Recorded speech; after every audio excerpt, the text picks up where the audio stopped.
இந்த பொங்கலுக்கு பூர்விகால Vivo mobile வாங்கி அப் டு 7000 rupees கேஷ்பேக் பெறுங்க.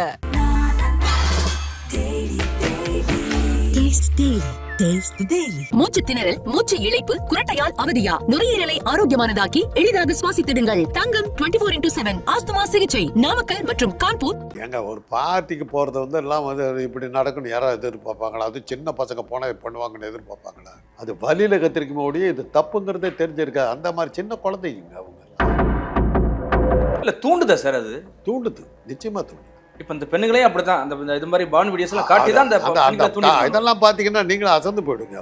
விருப்பப்பட்டு காட்டுறாங்க.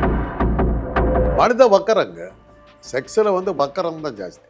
அது வந்து என்ன இப்போ நான் அதை வந்து வக்கரம்னு நான் சொன்னாக்க எனக்கு என்ன சொல்கிறான்னா, உனக்கு கிடைக்கல எடுக்கிறதுன்னு முடிவு எடுத்துட்டாக்கா எல்லாமே நடந்துடும். வீடியோ எடுத்து விட்டான்ல சார். ஆமாம், ரசிச்சானுங்க. இந்த பொண்ணு கத்துது, அண்ணா அடிக்காதங்க. ரீல்ஸ்னு ஒரு இது வருது, ஒரு ஆப் ஒன்று வருது. அதில் பார்த்தீங்கன்னா பெண்களை இப்படி தான் காட்டுறாங்கன்னு பார்த்தா பச்சை ஆபாசம்.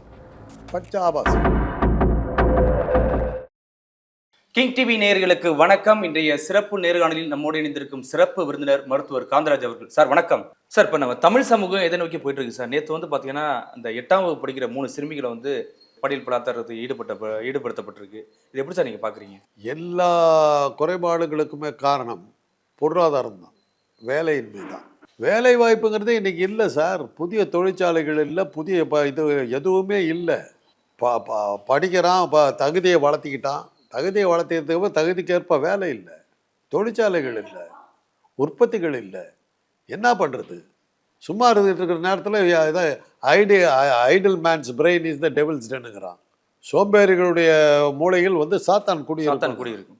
அதனால் இது இந்த மாதிரி ஒன்றுமே என்ன பண்ணிகிட்டு இருக்கன்ற மாதிரி இது மாதிரி எல்லாம் கிடச்சோன்னா பண்ணிவிடுறாங்க. ஏதாவது போகணும் வேலை இருந்துன்னா ஏன் சார் இதெல்லாம் பண்ணுறாங்க? அவன் வேலையை பார்த்துக்கிட்டு இருப்பான். வேலை இல்லை. இளைஞர்களை படிச்சிருக்காங்க, சம்பாத்தியம் இல்லை, வீட்டில் கேவலப்படுத்துகிறாங்க. அவன் வீட்டில் அவனால் இருக்க முடியல, நம்ம தண்டமாக இருக்கிறோங்கிற ஒரு குற்ற உணர்ச்சி இருக்குது, மன அழுத்தம் இருக்குது, டிப்ரெஷன் இருக்குது. இவ்வளவு இருக்கும்போது இந்த மாதிரி குற்றங்கள் வருவதுக்கு அதனால தாங்க உங்களுக்கு போதைப்பொருள் ஏங்க அவ்வளோ செலவாக விற்கிது. தன்னை மறந்து போகணுங்கிறதுக்கு போதைப்பொருளை போட்டுக்கிட்டு மயங்குறான். அந்த தனக்கு ஏற்பட்டிருக்கிற இதில் இருந்து தாழ்வு மனப்பாயிலிருந்து விடுதலை ஆகிறதுக்கு அவன் போதைப்பொருளை நாடுறான். வழக்கத்துக்கு மிக அதிகமாக சிறுமியை டார்கெட் பண்ணுறாங்க சார். இப்போ இந்த மூணு குழந்தைகளும் பார்த்தீங்கன்னா 8வது படிக்கிற குழந்தைகள் தான். அதுக்கு விடிய அதுக்கு மது கொடுத்து விடிய அந்த 3 பெண்களை வந்து சீரழிச்சிருக்காங்க சார். கெடுக்கிறதுன்னு முடிவு எடுத்துட்டாக்கா எல்லாமே நடந்துடும். இப்போ பொள்ளாச்சி இதில் வந்து இதில் பலாத்காரத்தில் வீடியோ எடுத்து விட்டான்ல சார். ஆமாம், ரசிச்சானுங்கள். நீங்கள் ஒன்றும் அவங்களுக்கு ஒன்றும் பெருசாக நீங்கள் ஒன்றும் பண்ணிடலையே. அந்த பொண்ணு கத்துது, அண்ணா அடிக்காதங்குது. கேட்டமே எவ்வளோ வக்கரம் இருந்ததுன்னா அதை வீடியோ எடுத்து விட்டுருப்பானு. அதுக்கெல்லாம் என்ன காரணம்? தேவையா வேலை வாய்ப்பின்மை. தகுதி இருக்குது, அந்த தகுதியை பயன்படுத்தி எனக்கு வாழ்க்கைக்கு வழிகாட்டலை, திட்டங்கள் இல்லை. இதையெல்லாம் மறைக்கிறதுக்காக தான் அவனுக்கு வந்து ஒரு கொரோனாவுன்னு ஒரு நோயை உண்டாக்கி அப்படியே திசை திருப்பினாங்க. பொருளாதார வீழ்ச்சியும் வேலை வாய்ப்பின்மை இது எல்லாத்தையும் மறைக்கிறதுக்காக, அரசாங்கம் அடைந்த தோல்வியை மறைக்கிறதுக்காக உருவாக்குறது தானே கொரோனா. ஒட்டுமொத்த பேர் வீட்டிலே இருங்கடா அப்படின்னு. கொரோனா வந்ததுக்கப்புறம் எல்லாம் கொரோனா பற்றி பேச போயிட்டோம். இவங்களுடைய பொருளாதார தவறுகளை எல்லாம் அப்படியே மறைச்சானுங்க, திசை திருப்பினாங்க, பிரச்சனை திசை திருப்பிட்டாங்க.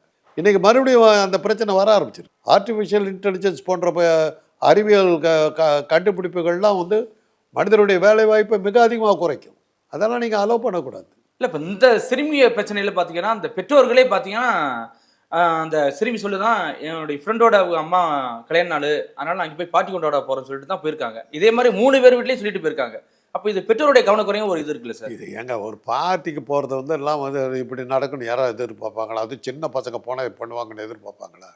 பழைய காலத்தில் இதெல்லாம் இல்லைன்னு நினச்சிக்கிட்டு இருந்தோம் சார். பழைய காலத்தோடு கம்பேர் பண்ணால் இந்த காலம் கொஞ்சம் பெட்டர் சார். பால்ய விவாகமே பண்ணாங்க சார். சாரதா சட்டம் வந்ததுக்கப்புறம் தானே சார் அதை எடுத்தாங்க. பிரிட்டிஷ்காரர்கள் வந்து அது விஷயம் தெரிஞ்சு அந்த சட்டத்தை கொண்டு இது பெற்றோர்களும் உள்ள தள்ளினாங்க. அந்த மாதிரி திருமணங்கள் நடந்தால் பெற்றோர்கள் உள்ள தள்ளப்பறம் தான் சார் நின்றுச்சு. சாரதா சட்ட அந்த பால்ய விவாகத்தினுடைய அடிப்படையில் வந்தால் தான் குலதெய்வம் படம். அந்த படத்தில் கதாநாயகனுடைய தங்கச்சிக்கு வந்து கல்யாணத்துக்கு ஏற்பாடு பண்ணும்போது தான் தெரிய வருது அவள் வந்து சின்ன வயசில் அவளுக்கு கல்யாணம் ஆகி விதவையாயிருக்கான். சிறு பருவம் வர்றதுக்கு முன்னாடி கல்யாணம் பண்ணி விதவாயிட்டாங்க. அதானே அன்றைக்கி இருந்த பெரிய பிரச்சனை. அது அந்த சட்டத்துக்கே அந்த சாரதாங்கிற ஒரு பெண்ணை கேஸ் போட்டு இது பண்ணதுக்கப்புறம் தான் அது நின்றுச்சு. அதோட கம்பேர் பண்ணுவோம் இந்த பாலியல் பலாத்காரம் வந்து அதான் அஃபிஷியலாகவே நடந்தது, குடும்ப ஆதரவோடவே நடந்த பாலியல் பலாத்காரம். அது சிறுமிகள் வன்புணர்வு தான். அதுக்கு என்ன தெரிஞ்சிருக்கு? இல்லை எப்படி சார் 8 வயசுக்குள்ள 8வது தான் படிக்குது சார் 8வது வயசு படிக்கிறதுனாக்க ஒரு 11 வயசுக்கு பக்கமாக வந்துட்டுருக்கோம். 5 வயசுல இருந்தால் 13 14 வயசுக்கு வந்துட்டுருக்கோம். சிறுமிகள் சார் 6 வயசு 7 வயசு குழந்தைங்களுக்கு கல்யாணம் பண்ணாங்க சார் அந்த காலத்தில். அதெல்லாம் பெரியார் போன்றவர்களாம் வந்து நின்று தடுத்து இது ரகலை பண்ணதுக்கு பிறகு தானே சார் வெள்ளைக்காரன் இதெல்லாம் கேள்விப்பட்டது ஷாக் ஆகிட்டான் சார். அவன் என்னடா நடக்குது இங்க, என்னடா இது என்னமோ கற்பிச்ச நாடு வெங்காய நாடுன்னு பேசிக்கிட்டு இருக்கீங்க, இப்படியெல்லாம் பாடா கூத்து அடிக்கிறீங்கன்னு. இவ்வளவும் சனாதனம் பண்ண கூத்து இதெல்லாம் தானே ஒழிச்சாங்க. அன்னைக்கு அவனுக்கு தான் நடத்தக்கூடாதுன்னு நான் இதை தடுக்கக்கூடாதுன்னு சொன்னது அவனுக்கு தான். சிறுவர்களுடைய மனநிலை பாதிக்கப்படுதா அப்படி சார், இல்லை மாறி போகுதா அப்படி சார்? அதுக்கு விஷயமே தெரிஞ்சிருக்காதுங்க. அது வழியில் கத்திரிக்குமே ஒழிய இது தப்புங்கிறதே தெரிஞ்சிருக்காது. அந்த மாதிரி சின்ன குழந்தைங்க அவங்க எல்லாம், அவங்களுக்கு என்ன தெரியும்? இல்லை இதற்கு முன்னாடி இதே மாதிரி போயிருக்குங்க சார், ஆனால் நிறைய தெரியாமல் நடந்திருக்கு. இப்போ இன்றைக்கி வந்து மீடியாக்கள் வந்ததுனால இது இன்றைக்கி நிறையா வருது. இதெல்லாம் நிறையா நடந்துருக்குதுங்கிறது வேறு ஆதி காலத்துலேருந்து நடக்கிறது தான் இது. அது சில நேரங்கள் சில மனிதர்கள் கதை அதுதானே. அவருடைய தாத்தா மாதிரி இருப்பார் அவர். அவளை அந்த பொண்ணை பக்கத்தில் உட்கார வச்சு தடவிக்கிட்டே இருப்பார். அந்த கதையை அதில் க்ளீனாக கட்டுவாங்க. ஒரு கிழவன் வந்து எப்படி வக்கரம் பிடிச்சி இளம் பெண்களை இது லொலிதான்னு ஒரு நாவல் சார், அது படமாக வந்தது.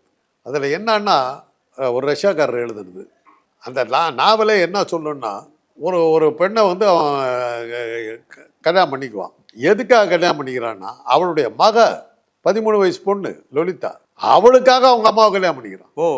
கல்யாணம் பண்ணிக்கிட்டு அந்த நாவலே என்னன்னா வயசுக்கு வந்து பருவத்துக்கு வந்து கல்யாண வயதில் இருக்கிற பெண்ணை விட இந்த மாதிரி பருவத்துக்கு வராத பெண்ணோட செக்ஸ் வச்சுக்கிறது எவ்வளோ சந்தோஷங்கிறது வந்து ஜஸ்டிஃபை பண்ணி எழுதுறாரு. பேன் பண்ணுன்னா அது இப்போ நடக்குது. அதை எழுதுன பேர் வந்து விளையாடிப்பங்க ஒரு நம்பக்கோன்னு பேர். அந்த வருஷத்தில் என்னாச்சுன்னா 2 புத்தகங்கள் வந்து ஆல் டைம் பெஸ்ட் செல்லர்ஸ்ன்னு பேர். மிக அதிகமான பிரதிகள் வித்த புத்தகங்கள் 2. ஒன்று வந்து டாக்டர் ஜிவாகோ, இன்னொன்று வந்து லோலிதா. 2மே ரஷ்யன் ஆத்தர்களாக எழுதப்பட்டது. டாக்டர் ஜிவாகோக்கு நோபல் பரிசு கிடைச்சது.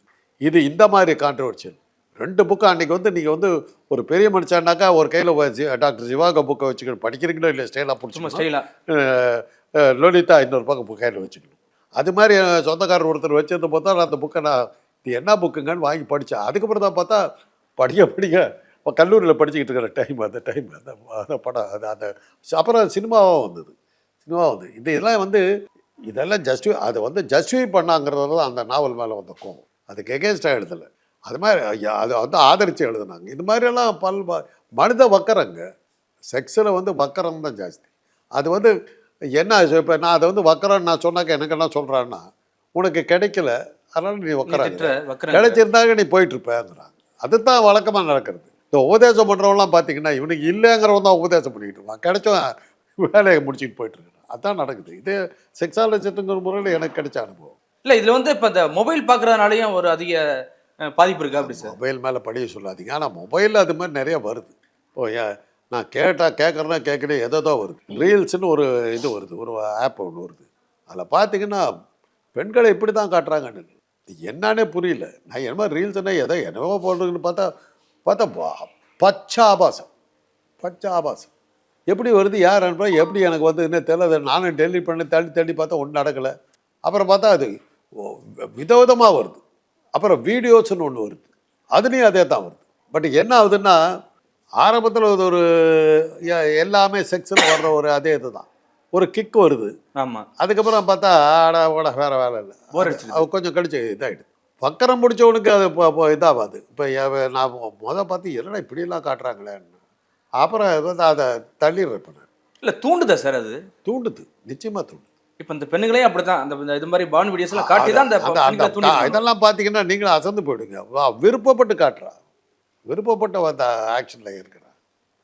யாரும் இப்போ செலிப்ரிட்டிஸ் இருக்காங்க, பிரபலங்கள் அதில் இருக்காங்க. ஆனால் அதெல்லாம் வந்து உண்மையாக அவங்க கொடுத்தாங்களா இல்லை ஏஐயில் அதெல்லாம் பண்ணாங்களா? அல்ல, அது ஒரு காரணம். இது இப்போ வந்து எல்லா பெண்களும் வீட்டில் இருந்த பெண்கள் இன்றைக்கி வெளியில் வந்துட்டாங்க. ஆணுக்கு பெண்ங்கிற வித்தியாசமே ஜெண்டர் பயாஸே இன்றைக்கி இல்லை. ஒரு வேலை வாய்ப்புக்குன்னு ஒரு விளம்பரம் போட்டிங்கன்னா 10 ஆண் வர்றான், 10 பெண் வர்றாங்க.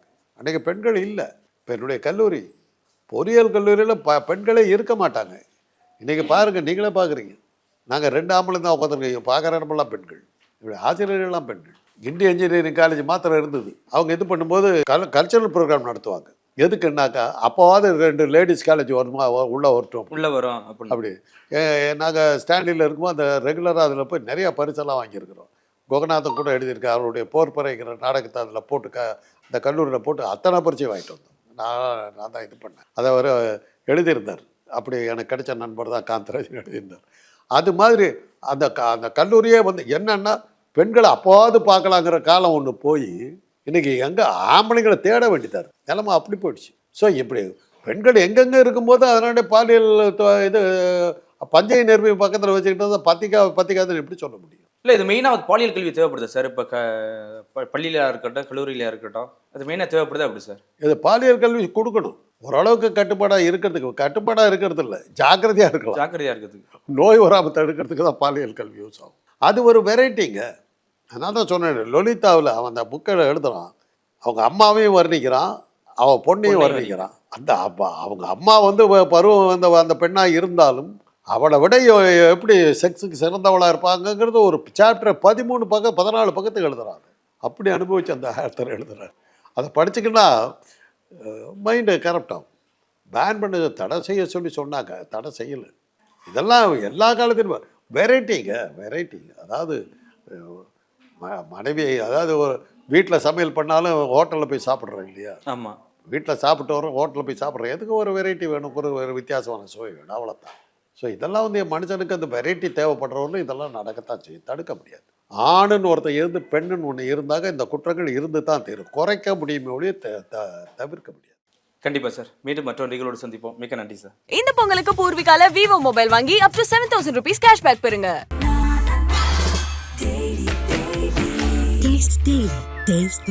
மூச்சு திணறல், மூச்சு இழைப்பு, குரட்டையால் அவதியா, நுரையீரலை ஆரோக்கியமானதாக்கி எளிதாக சுவாசித்திடுங்கள். தங்கம் 24/7 ஆஸ்துமா சிகிச்சை நாமக்கல் மற்றும் கான்பூர்.